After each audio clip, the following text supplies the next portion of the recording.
So all the way from Orange County, this is Atousa. Atousa, you're with Lifestyle Cycles. I see you on their videos and all their feed all the time. I was out Wednesday through Friday, had a little shoulder operation, but I understand you got to tour this place. Lisa took you around, showed you everything. Tell me, first of all, what was your favorite part? And then I guess I have to explain a couple bikes in here to you. So you go first. Well, I can't pick one. I have two favorite parts. Okay. For starters, this place is mind-blowing.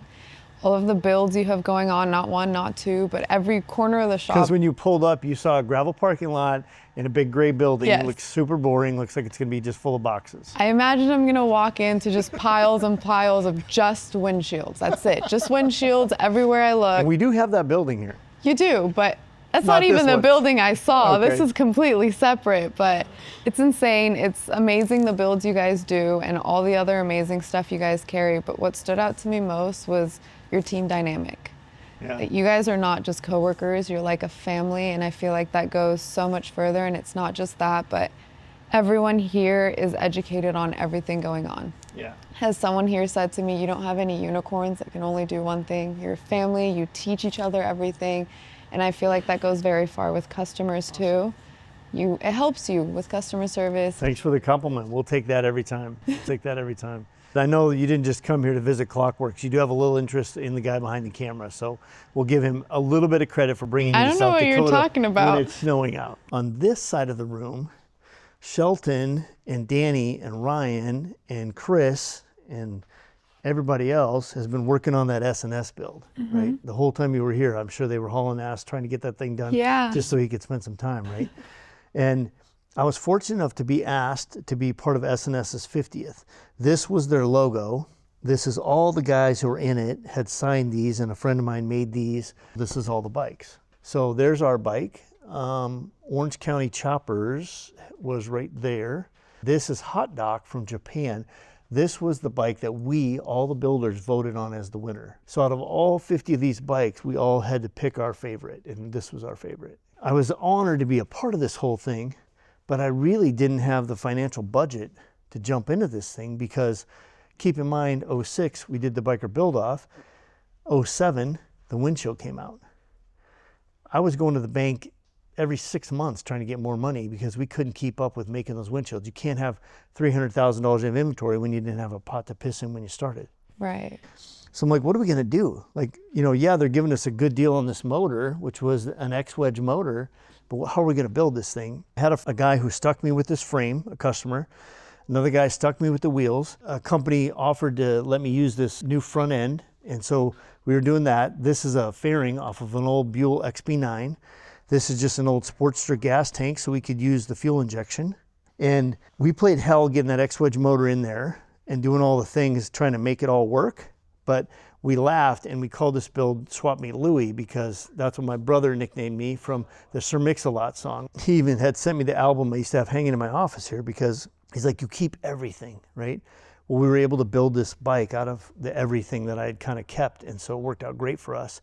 So to now be part of another group of guys that's building 6 bikes, we're not going to unveil them till we're in Daytona, is an absolute treat because all of these bikes were kept top secret, and suddenly they all showed up in La Crosse, Wisconsin, and man, it was a huge blowout. All these guys from all over the world, all these bikes.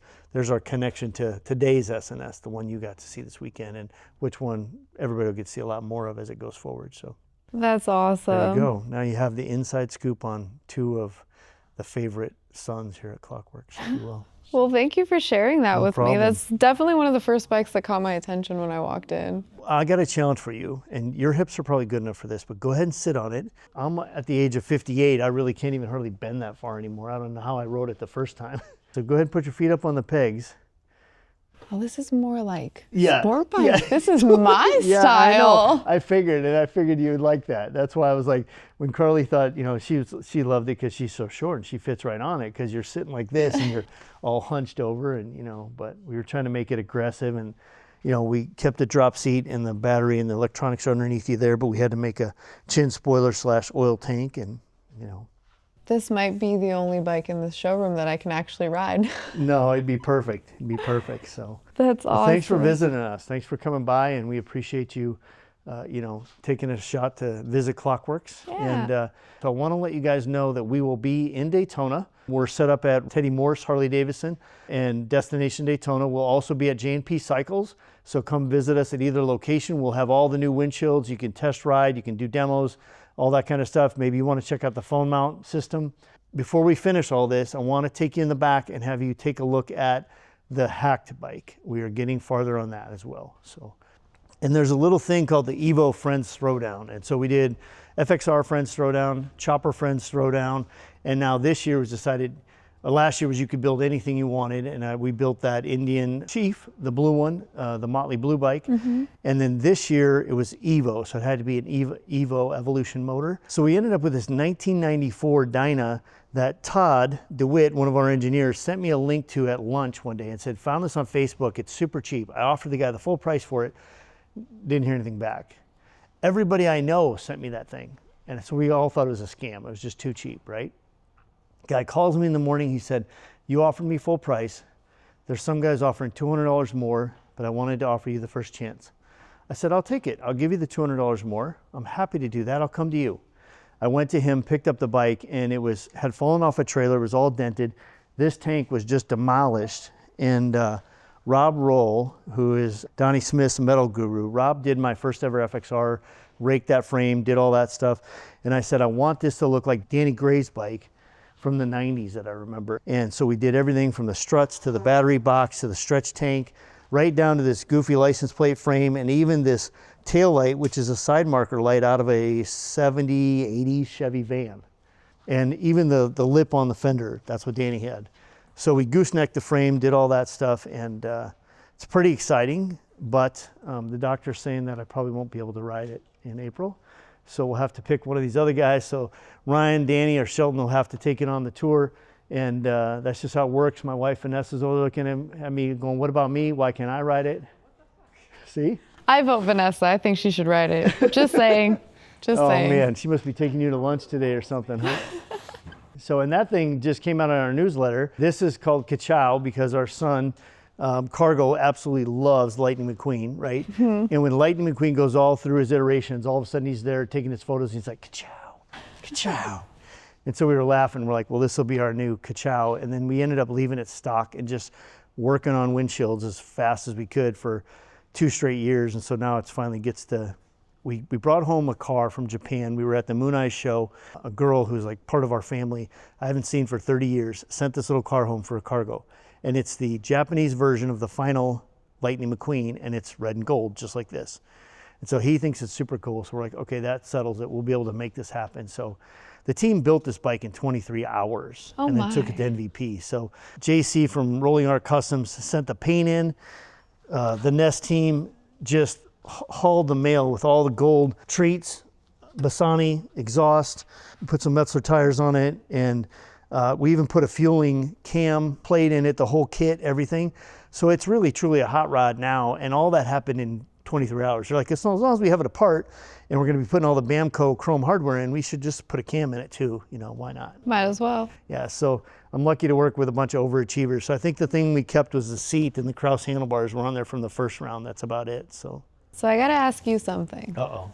Of these 3 bikes that you just went over with me, which one's your favorite? This is my favorite bike. And this is my favorite bike because 2004, I was just, you know, I was in the magazines. I was getting on the covers of some of the magazines. We were getting a lot of attention. I had gotten a call from Discovery Channel and they said, hey, we want you to be on TV.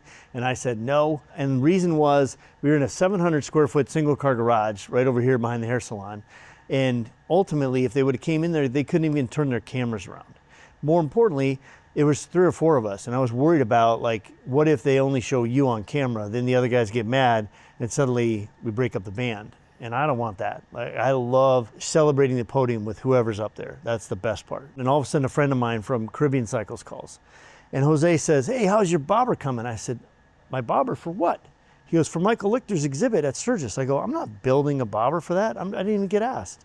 Well, Michael and I had talked about it in March. This is now August. And Michael said, wouldn't it be cool if you brought a twin cam, Brian, with kind of an old feel?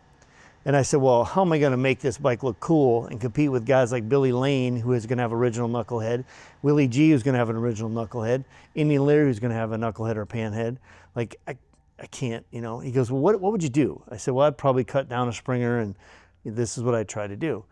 We talked about it. Well, he thought that his right-hand guy called me and set it all up. He didn't. So when I called Michael, I said, Michael, I'm super sorry. I didn't realize I was part of this. And he goes, yeah, it's on the posters. And it says bikes from Indian Larry, Billy Lane, Brian Klock, and more. If I'd have been in the and more section, it would have been no problem, right? So I called my friend Greg Wick. I said, hey, I need your bike. And he goes, what do you mean? I said, I want to cut it down, make it a bobber, do this, that. He goes, I don't even like that. I go, I understand, but I don't have time to buy a bike. I have 14 days to build this. I need to cut your bike apart and I'll get you another one. He goes, all right, let's go for it. We took a set of our handlebars, turned them upside down, put a twist clutch and a twist throttle in it, right? And so there's no cable, so it looks like a bicycle, you know, it doesn't look like it would even stop, right? This is a manure spreader seat. So if you're gonna go out and sling your shit on your farm, this is what you use. But as soon as we got it, the guy's like, I can pound this all straight, Brian. I'm like, no, just leave it. So we left it as is. We took the dash off of here, straightened this out a little bit, just took the Springer apart and painted it black and chrome so that it kind of looked vintage, you know? Same with the headlight, just kept this chrome ring, kept the shock, kept this. And then when I took the wheels in to get powder coated, they said, well, you probably want to powder coat them red because in 2004, everybody was powder coating their wheels red. I said, no, I kind of want them this birch white. I want them to match the white wall. And the reason is because suddenly you take this 16-inch wheel and now you just made it look like you have an 18 because this all just kind of blends. So it's an optical illusion. I did the same thing on a Cadillac that we built 2 years later. And I still have the Cadillac and have this. So they're both my thing. This is a turn signal off of a Deuce. One of the kids working for me, I was gonna paint it red and white. And he goes, well, if you do that, then there's your cherry bomb. And I used to tell him stories about my dad's cherry bomb mufflers. And my dad used to drag race C10 pickups. Well, if mom would let you skip church, you could go with dad to the drag races on Sunday, and you would sit on the seat and you would look at a flat dash panel. Well, my dad has the cherry bomb sticker on there. And I didn't know what it was, but that's my fondest memory, was skipping out, going to the drag races, getting to eat all the fried food and garbage I wanted, and, you know, watching drag cars. I found out that Cherry Bomb was still alive. I made a call to Cherry Bomb and I said, hey, I would like to buy an $18 muffler, and then I want to know if I can use your logo to put in my seat, you know, for this project. And they said, sir, we don't understand what you're talking about. You know, can you call us back tomorrow about 10 o'clock? We'll have another meeting. I said, oh, okay, whatever. And we're down to now 10 days. Called Cherry Bomb back and I said, hey, listen, I just need a effing $18 muffler and if I can use your logo. And the room starts laughing. And I didn't realize I was on a conference call. And so I'm like, man, I'm really sorry. I said, my mom would not be proud of me right now. I said, let me start over. I said, I'm just under a lot of pressure. I'm trying to do this. And they're like, Mr. Klock, we love your enthusiasm. Tomorrow, there'll be 200 pounds of mufflers. We're going to overnight to your shop. And you can use the logo. We'll send it to you on email right now. So next day I get a box full of these things and they're just rolling out everywhere and they're red mufflers. And so we were able to make the Cherry Bomb muffler. Well, the bike was such a success at Sturgis and at the event that even Willie G was looking at it, because we use these panhead rocker box covers, the old flex hose, and yet it's a fully polished twin cam. Even this is the vintage styled air cleaner that they used to use. And yes, in case you're into old cars, this is your headlight. High low beam, just like an old hot rod. So we had so much success with it, Cherry Bomb wanted to bring it to SEMA. So it was on display at SEMA in 04, 05, and 06. And in 06, when we did the Discovery Channel build, Cherry Bomb called me and said, we'll pay if you'll build that old green Cadillac. And I'm like, it's a piece of crap. They're like, I know, but we'll pay for it if you'll do it. So when we finished with the biker build-off, we had 8 weeks to build this Cadillac up to SEMA. And that's the Bomb Daddy Caddy that still lives here and looks just like this bike. And so this is still my favorite. It makes me giggle. So That is awesome. And your drive and your passion is what got this bike done. For sure. Well, that and a little bit of stupidity. We had a bunch of camera guys who were here. They were filming a thing on Sturgis. They wanted to know if they could stay here and watch the bike being built.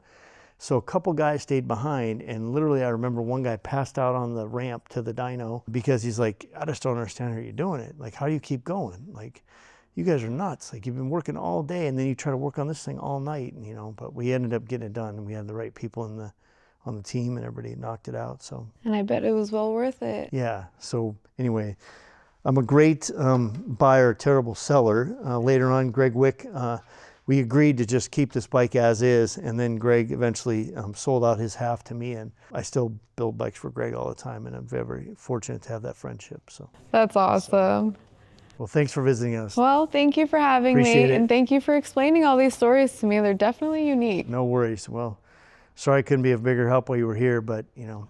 No, I want gotta you get to through this recover, thing. and I want you to go ride that bike. Okay. That's when I want to come back, We'll when see. you're ready to I ride. don't think they're going to let me do that dyno, but it'll make the event all the same. So, Good. all right. Well, here you go. Talk about it Tuesday. Stay tuned. Get clocked.